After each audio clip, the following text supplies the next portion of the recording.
Sabi mo lang. Basta prito yung... Pipirito mo yung mga tilapia.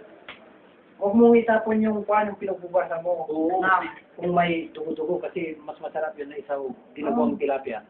Ano ba? Hindi, ano na, linis na eh. Linis na yung tilapia eh. Linis na. Hindi na marumi. Hindi na. Linis na pala eh.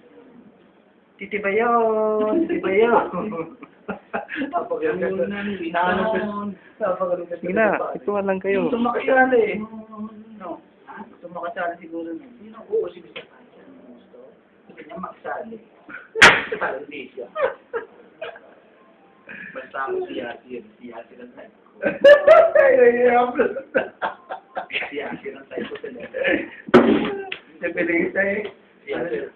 Ano daw niya? Alam mo si Yasir, pag umiinom siya, tinitingnan ko siya. Tumitingin din sa akin. Hindi, pero sabi ni Pili siya, hindi na kailangan sabihin pa at gagawin na daw nila.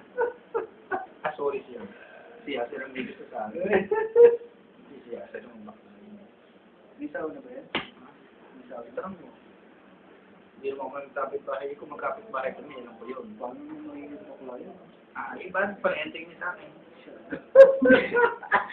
Para niya, gusto na papansin.